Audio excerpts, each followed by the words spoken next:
Ayubowan. So in this lesson, we are going to cover Cambridge Book 10, Test 3. Now, as I always tell you, why are we looking at the answers is because it's easier for you to then understand why your answer is incorrect.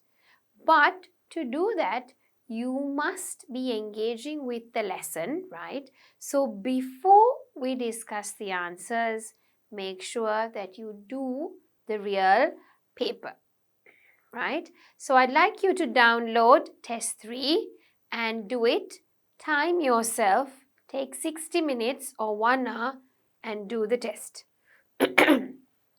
Make sure that you time yourself and within that 1 hour, you finish the test. Now this is for academic students, right? And if you're doing GT, you have a separate set of lessons to follow. If you want to, you could follow through with this, there's no harm, but it is actually for the academic candidates, right? So please pause the video here, do the test 1 hour, and at the end of 1 hour, you can start watching the video again. Right, so I think you would have finished doing the paper. So let's have a look at the answers, right?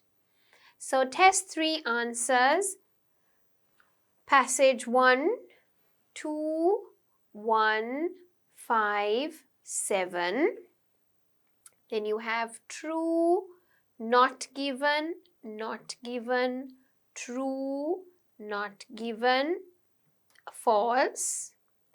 So you can have source of income or industry, employer, domestic tourism. Then passage 2, questions number 14 to 26. C, B, H, B, E. Sun or sunlight, upper, dry, north, false, true, not given, B. Then reading passage 3, questions number 27 to 40. B, F, I, G, D, C, A, D, C, no, yes, not given, yes, not given. Okay? So here are your answers. Now you can write down your score out of 40. How much did you get? And I've shown you the reading table for academic as well as general students. So you should be looking at the academic column, right? I've given it to you, lesson 1. So then you could have a look at it and see what is your score, like 30 to 32, right? Is it a 7 or 7 above? Which band do you fall into? All right, so let's have a look at the questions. Now, if you are doing this with me, right, it's good if you have the printed version. Now, if you're doing paper-based, definitely you have to print your tests and then do it, because that's the way to practice before the exam. If you're doing computer-based, of course, you can open up the test on one side and make sure my video is on the other side, same screen, right? So that you can see this while you're watching the video. It's important that you have the reading passage in front of you, because if not, you will not understand what I'm talking about. Now, I haven't put up the reading passage. The reason is you need to engage with the lesson. If I put everything here, you're just going to be watching that and that's it. Okay? But you have to scroll up and down. You have to go to the paragraph, find the place, and then go through the answer with me. Okay? So please make sure you're ready that way, and then let's have a look at the answers or discuss the answers. So questions 1 to 4, the reading passage has 5 paras A to E. So we have to match it. Paragraph B. Now in this paragraph, the history of development of the industry began during the Industrial Revolution. With the advent of mass tourism, it goes on in England. The author then indicates the creation of commercial airline industry and then the development of the jet aircraft signaled and the rapid growth of international travel, which led to the development of a major new industry, which is tourism. So the main idea of paragraph B is how tourism developed. So therefore, it is number 2. How tourism developed, or the development of mass tourism. Okay. Question number 2, which is paragraph C. The first sentence of para C is also the main idea of the paragraph. Now, as you know, in a paragraph, the very first sentence that you write, the topic sentence, gives the reader an understanding as to what that paragraph is about. So, it sets the idea. Tourism today has grown significantly, both in economic and social importance. The writer provides many examples and facts to demonstrate that tourism is the world's leading industrial contributor, followed by a conclusion. And what does the conclusion say? Tourism has a profound impact both on the world economy and because of the educative effect of travel and the effects of employment on the society itself. So what is this paragraph trying to do? In other words, the paragraph emphasizes the importance of tourism in terms of economy and society, right? So economic and social significance of tourism. So that's what it's trying to do. Significance means importance. So therefore, I would take number 1. Next one, paragraph D. The first sentence of para D, that also sets the main idea. The major problems of travel and tourism industry that have hidden or obscured its economic impact are the diversity and fragmentation of the industry itself. So this means that there is a difficulty in recognizing the effects of tourism on economy. Why? Because it is diverse and fragmented, unlike industrial or factories, for example, right? So here it's difficult to recognize something. So difficulty in recognizing the economic effects on tourism because it's diverse and it's all over. The effects come all over, therefore it's difficult to have a look at it. So that would be number 5. Para E. The author argues that travel and tourism have become institutionalized, right, way of life for most of the population. Tourism has become the largest commodity in international trade or world trade for many nations, right? So this means that travel and tourism have a profound impact on many countries around the world, okay? So the world impact on tourism, I would say number 7, okay? Questions number 5 to 10. Do the following statements agree with the information in reading passage 1? Right? The largest employment figures in the world are found in the travel and tourism industry. So let's see. Largest employment figures, where is it found? In the travel and tourism industry, right? So let's see, go to para C, right? Everyone go to para C and see. The travel and tourism industry is the world's largest employer with almost 130 billion jobs, or almost 7% of employees. So what does it say? Yes, travel and tourism is the world's largest employer and it has more than 130 million jobs. So that is true. Therefore, the answer is also true. Okay.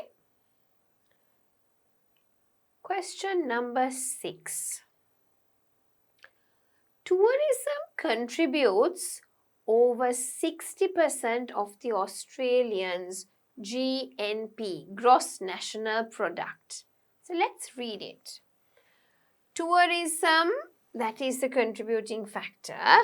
So tourism contributes over 6% of the Australians' GNP.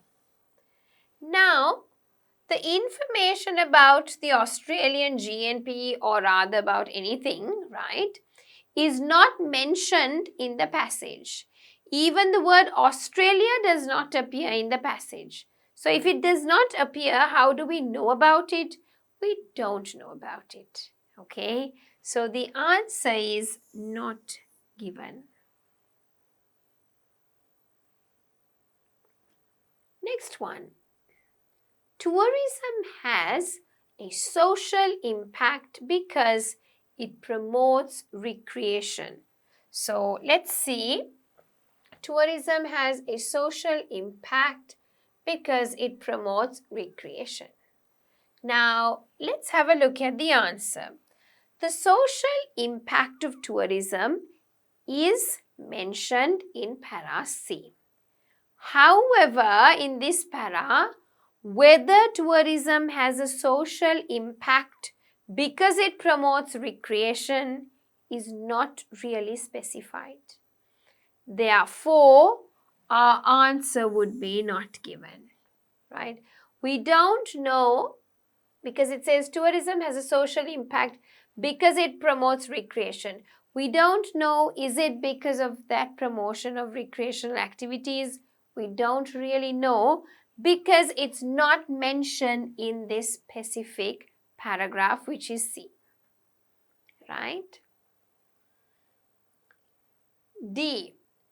Two main features of the travel and tourism industry make its economy significance difficult to attain.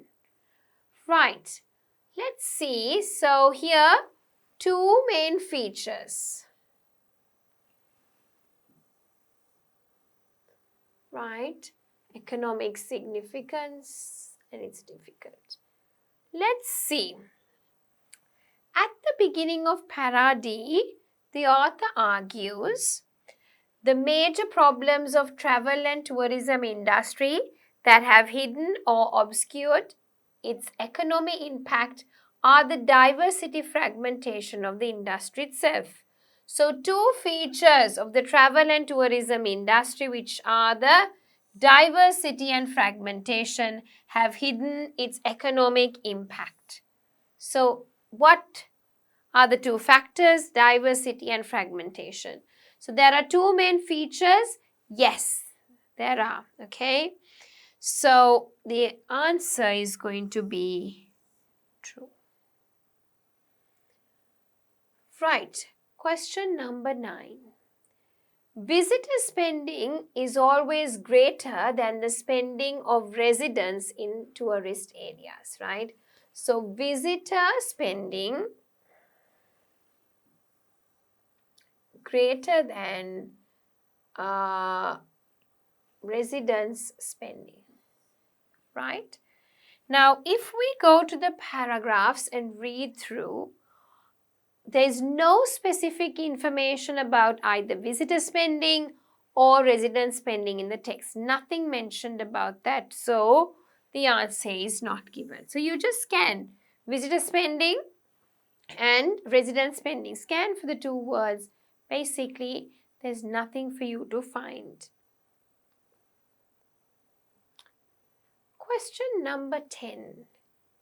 It is easy to show statistically how tourism affects individual economies, right? So it's easy to show statistically, right, the effect, the effect of economies, right?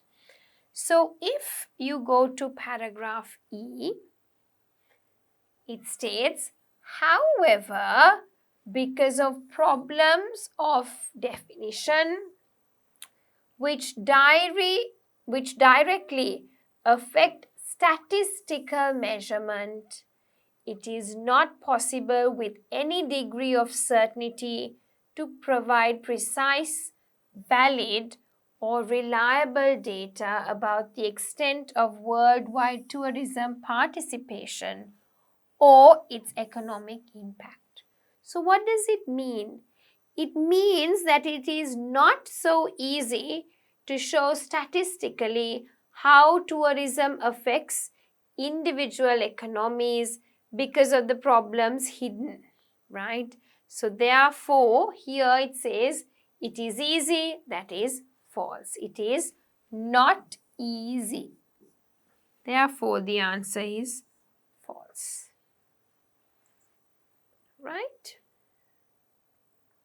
So it says it is not easy, very clearly not easy. Question number 11 to 13. Complete the sentences below. In Greece, tourism is most important. Why? Right? So Greece, most important. Greece is mentioned in the last para. Let's go there. For example, tourism is a major source of income in Bermuda, Greece. So in Greece, tourism is the most important. Major means most important. So most important source of income.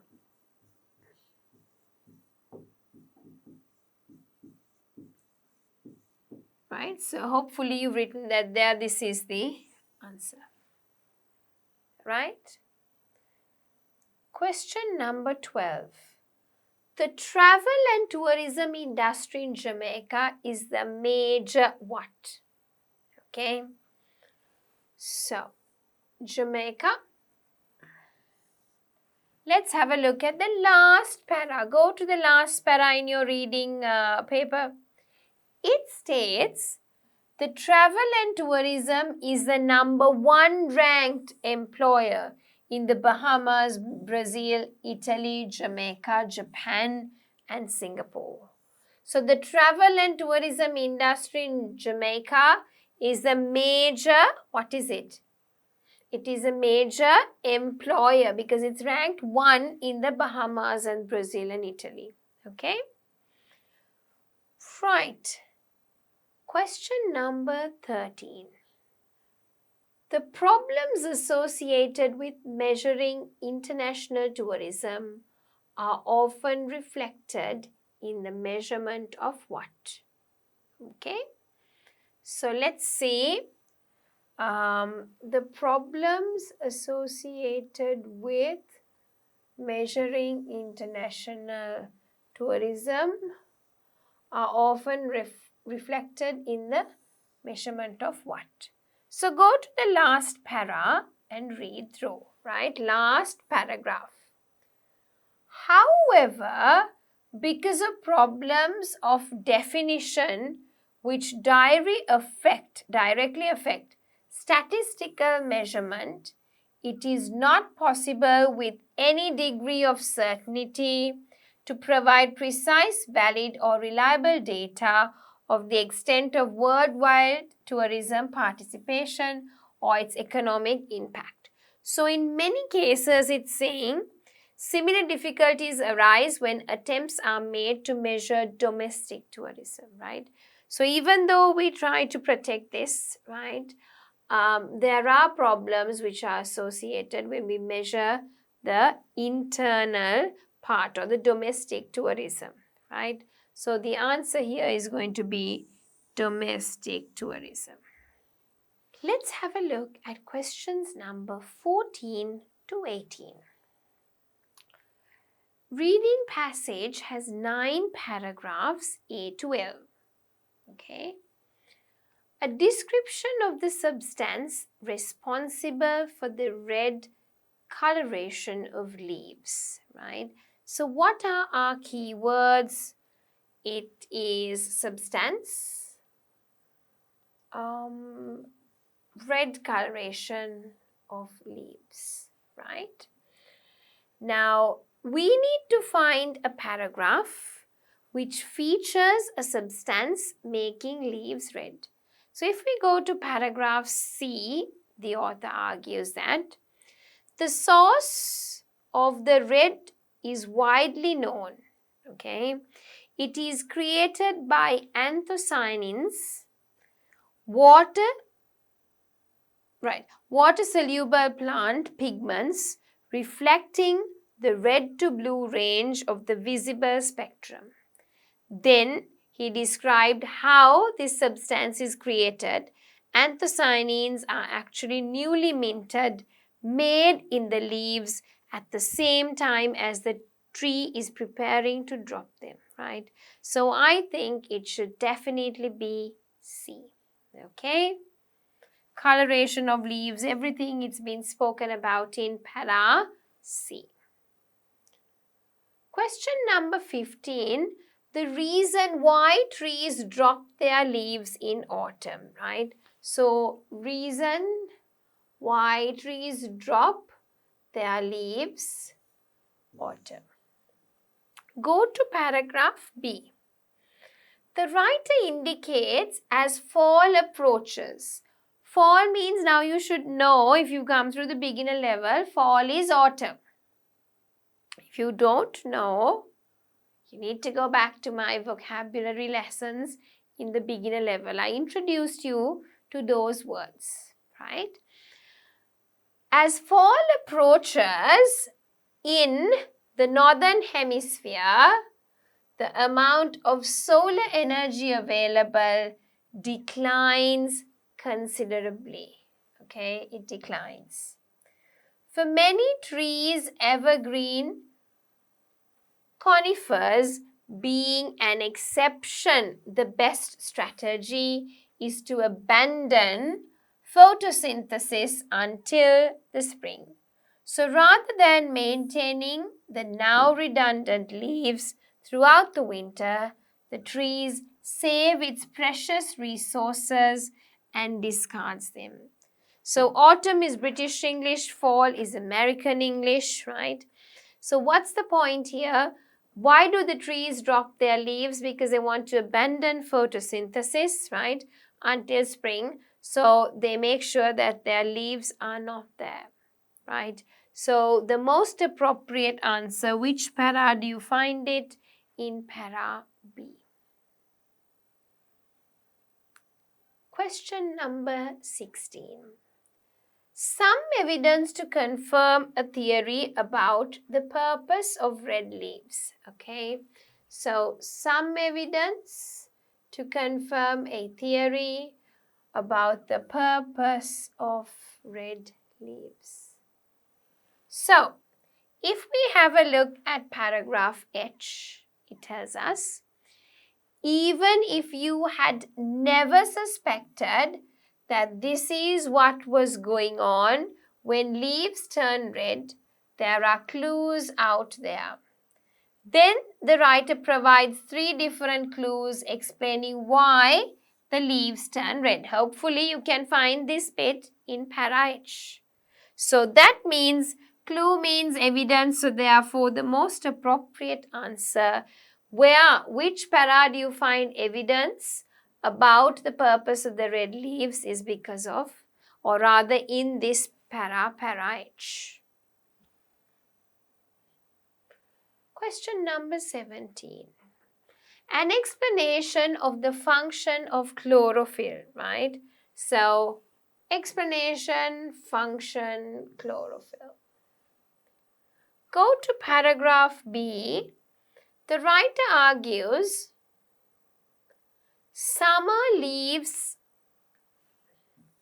are green because they are full of chlorophyll, the molecule that captures sunlight and converts the energy into new building materials for the tree.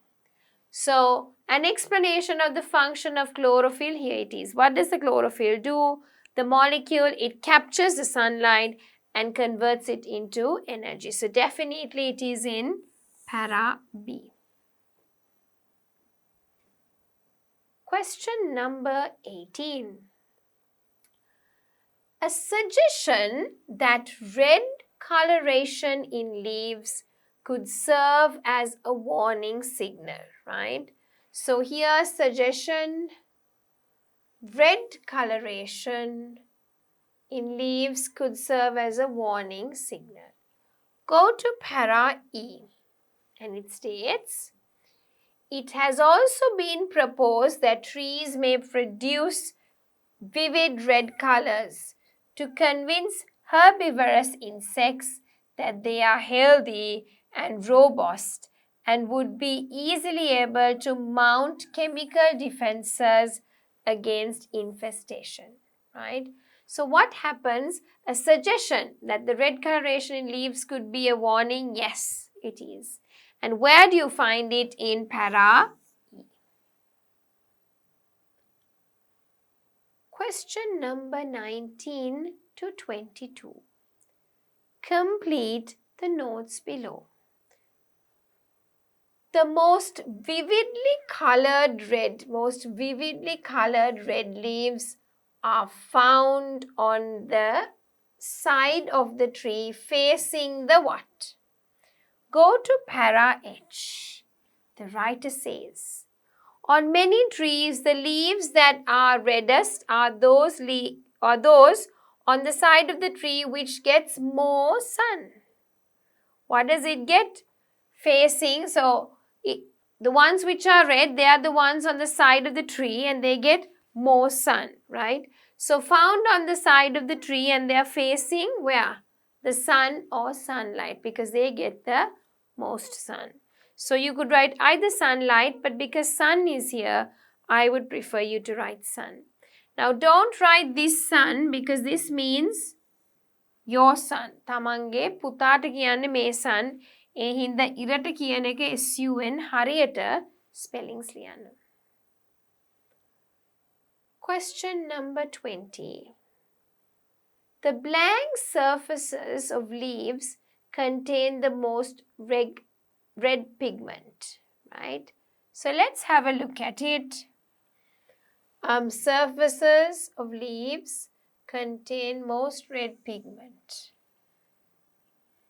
Go to para H and it tells you, the writer indicates that not only that, but the red is brighter on the upper side of the leaf, right?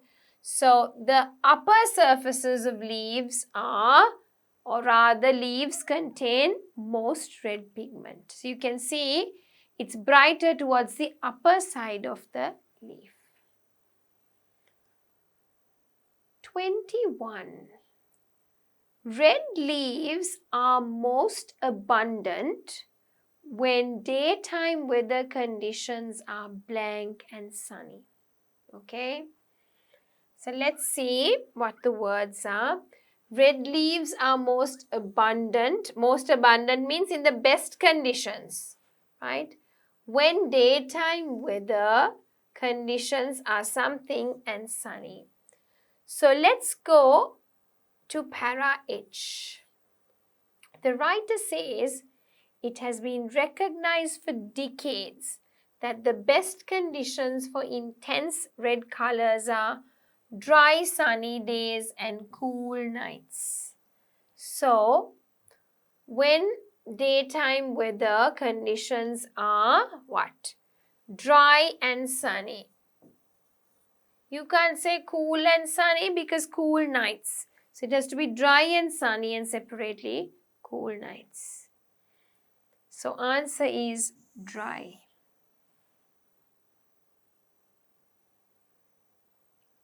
Questions number 22. Alright, so moving on. The intensity of the red color of leaves increases as you go further what? Okay, so red color increases as you go further what? Go to para H and the writer says, and finally trees such as maples usually get much redder and more north you travel in the northern hemisphere. So the intensity of the red color becomes more and more as you go further north or towards the northern hemisphere. It becomes darker and darker in terms of the red color. So the answer here is north. Questions number 23 to 25. Do the following statements agree with the information given in reading passage 2? Okay. It is likely that the red pigments help to protect the leaf from freezing temperatures. We have to say, is it true or false? Now let's see. It is likely that red pigments help to protect the leaf from freezing temperatures. So let's go and have a look at your keywords. Red pigments protect leaf from freezing temperatures. If you go to para F, the writer says, it sounds paradoxical because the idea behind this hypothesis is that the red pigment is made in autumn leaves to protect chlorophyll, the light-absorbing chemical, from too much light, right? So what does it say? Here it says it's likely that the red pigments help to protect the leaf from freezing temperatures. Not really. It doesn't talk about that here. It says that the red pigment is made in autumn leaves to protect chlorophyll, not to protect it from the temperature. So definitely answer is false. 24. The light screen hypothesis would initially seem to contradict what is known about chlorophyll, right? So what are the keywords? The light screen hypothesis is in contradict with the theory about chlorophyll. So let us read our paras. The light screen hypothesis is mentioned in which para? In para F. It sounds paradoxical because the idea behind the hypothesis is that the red pigment is made in autumn leaves, so protect the chlorophyll, the light-absorbing chemical, from too much light. Then the writer raises a question as to why does the chlorophyll need protection when it is the natural world's supreme light absorber. So this is a contradiction between the light screen hypothesis, which supposes that chlorophyll is protected from too much light by the red pigment, and what is known about chlorophyll, the natural world's supreme light absorber. So the light screen hypothesis would initially seem to contradict with what is known about chlorophyll. Yes, Initially, it would seem like that. Sound paradoxical, yes. Okay? Question number 25. Leaves which turn colors than red are more likely to be damaged by sunlight. Okay? So, other than red, they are more likely to be damaged by sunlight. So, let's read and see. In this passage, of course, the author does not mention whether leaves which turn colors other than red are more likely to be damaged by sunlight. We really can't see that. In para I, we read that some trees do not waste energy to produce red leaves. They simply show their natural orange or yellow color, right? But because the information is not given, I would say the answer is not given. 26.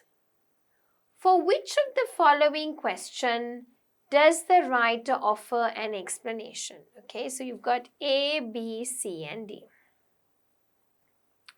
A, why conifers remain green in winter.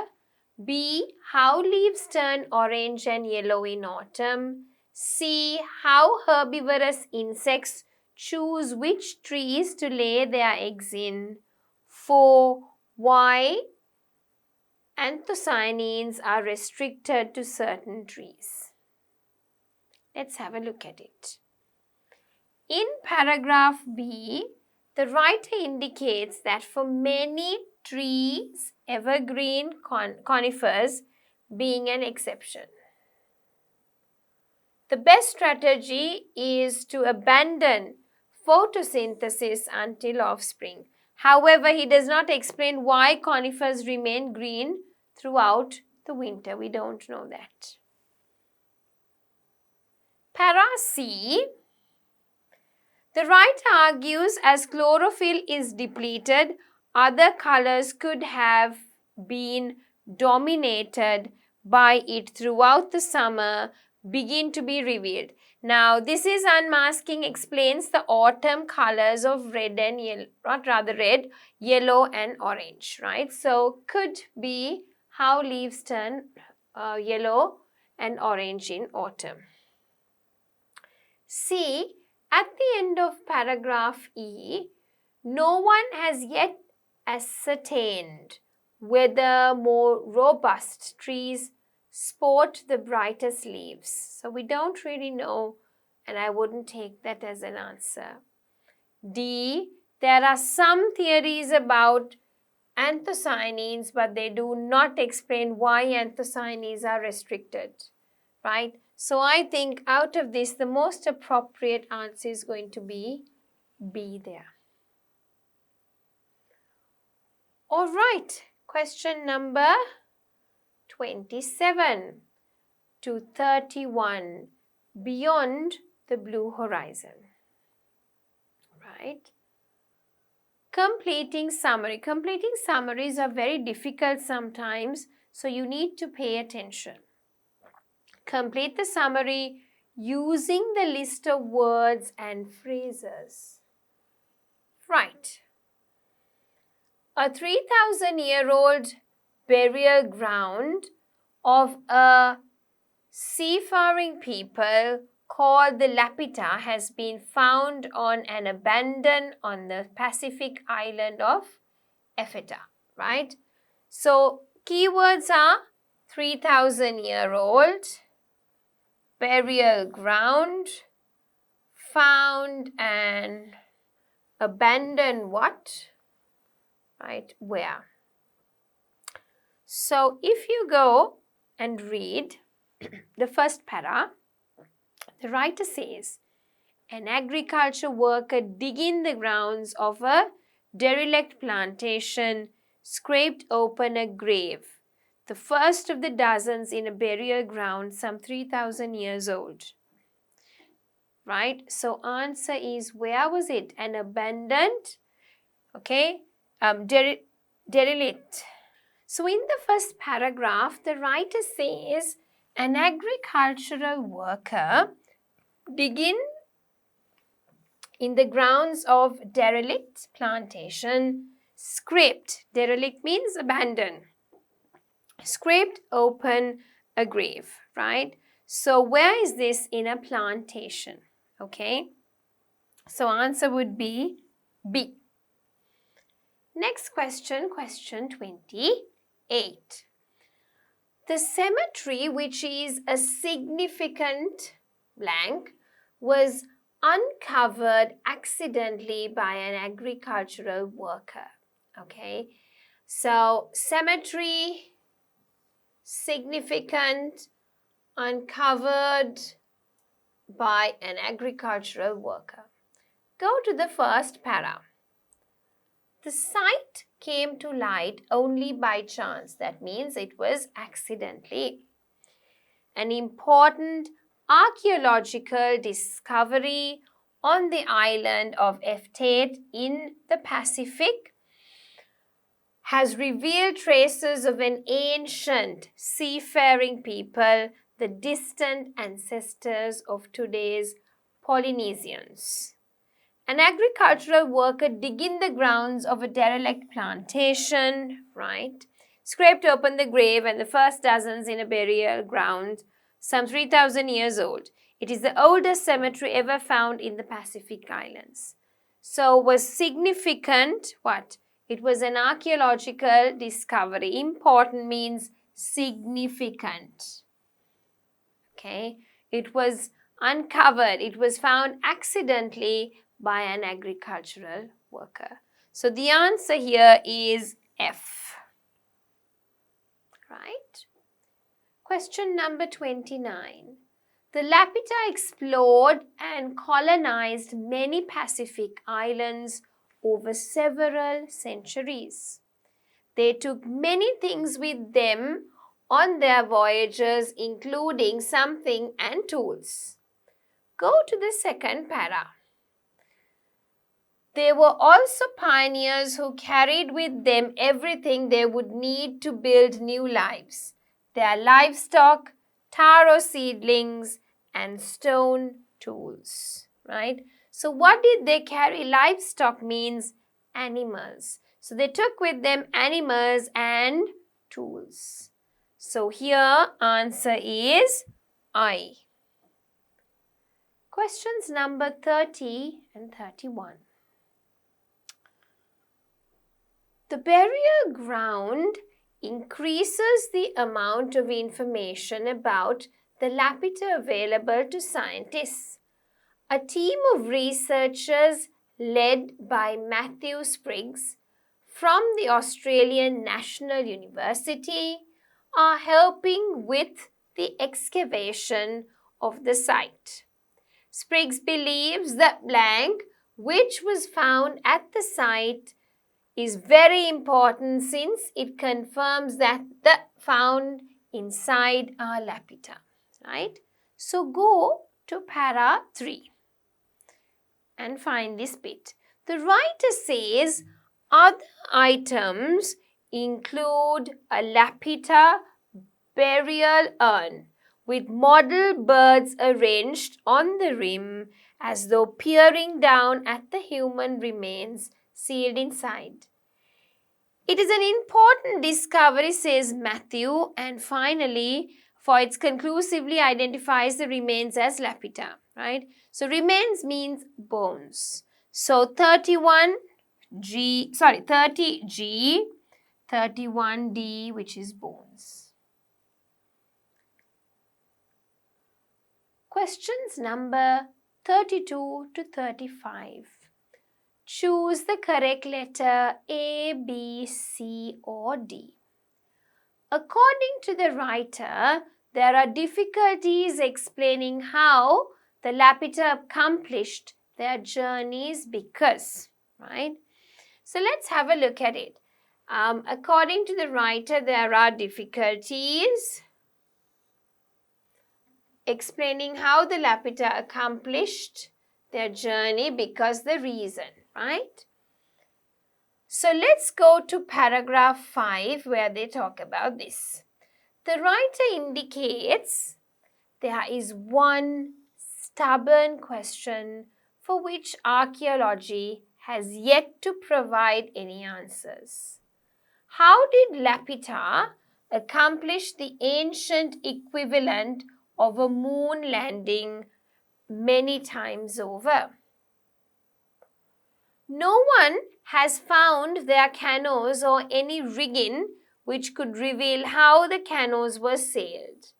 Nor do the oral histories and traditions of later Polynesians offer any insights, for they turn into myths long before they reach far back in time as the Lapita. So this means in this period, all the information relating to their accomplishments could not be verified. So that's the truth. We can't really find out. So therefore, little information relating to this period can be relied upon for accuracy. Answer is C. 33. According to the sixth paragraph, what was extraordinary about the Lapita? Right? So, extraordinary Lapita. Go to the sixth para. The writer says, the real adventure didn't begin, however, until their Lapita descendants sailed out of sight of land with empty horizons on every side. They must have been as difficult for them as landing on the moon for us today. So this means sailing out of the sight of land is extraordinary for the Lapita. So therefore they sailed beyond the point where the land is visible, and therefore answer should be A. Question number 34. What does this refer to in the seventh para? So let's read the seventh para. They could sail out for days into the unknown and assess the area, secure in the knowledge that if they didn't find anything, they could turn about and catch a swift ride back on the trade winds. This would have made the whole thing work. So this means that the Lapita believed that if they returned back, the winds would then be behind them and carry them home quickly. So that is what this meant, and the answer there is D. 35. According to the eighth paragraph, how was the geography of the region significant, right? Let's go to the beginning of the eighth para.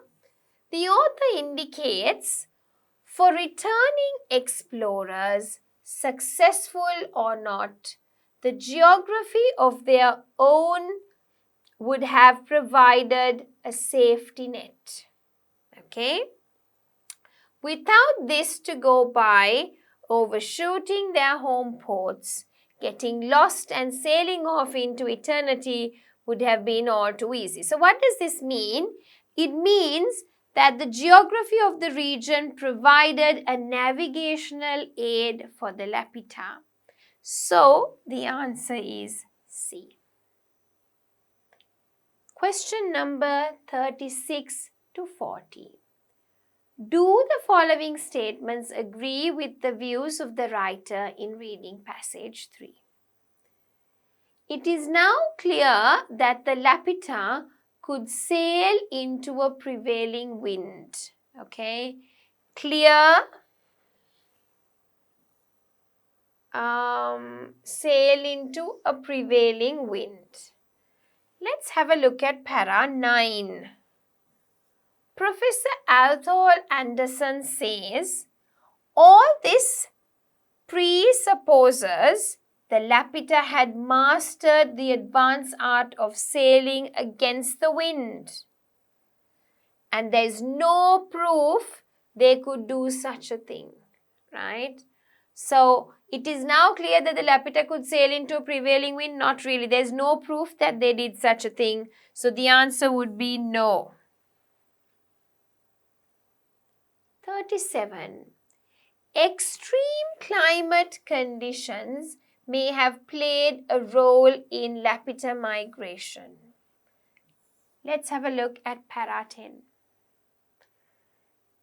El Nino, the same climate disruption that affects the Pacific today, may have helped scatter the Lapita. Climate data obtained from slow-growing corals around the Pacific indicate a series of unusually frequent El Nino around the time of the Lapita. So this means during the time of the Lapita, a series of El Ninos might have helped to scatter the Lapita. So the statement is true. 38. The Lapita learned to predict the duration of El Nino. Now, El Nino is only mentioned in para 10. However, it does not say anything about the Lapita learning to predict the duration of the El Nino. So, we don't know about it. It's not clearly told. No information is given. Therefore, answer is not given. Question number 39. It remains unclear why the Lapita halted their expansion across the Pacific, right? So, unclear, halted their expansion the Pacific, right?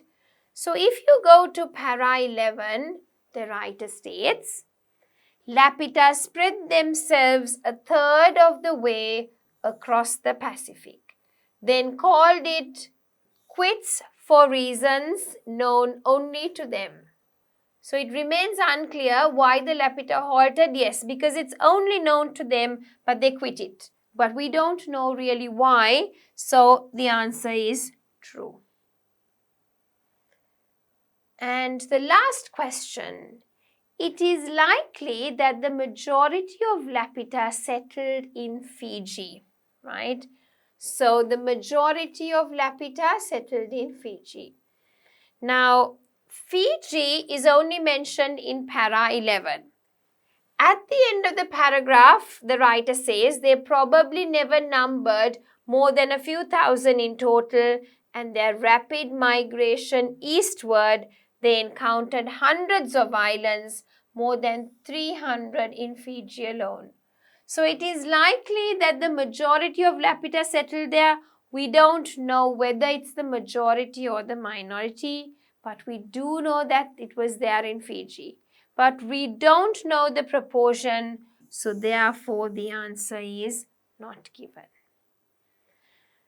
Now, again, we have discussed quite a lot here, right? So we had a look at the answers, and then later on we discussed as to why these are the answers. Now, as I always tell you, the success is not just finding out that this is the answer, but you need to evaluate and see why is this the correct answer. And for you, the most difficult part is actually going and pinpointing and say, oh, here is the answer, right? So skimming and scanning techniques must be used throughout your reading test. So with that, we come to the end of the discussion for Cambridge Book 10 Test 3, and that was for the academic candidates.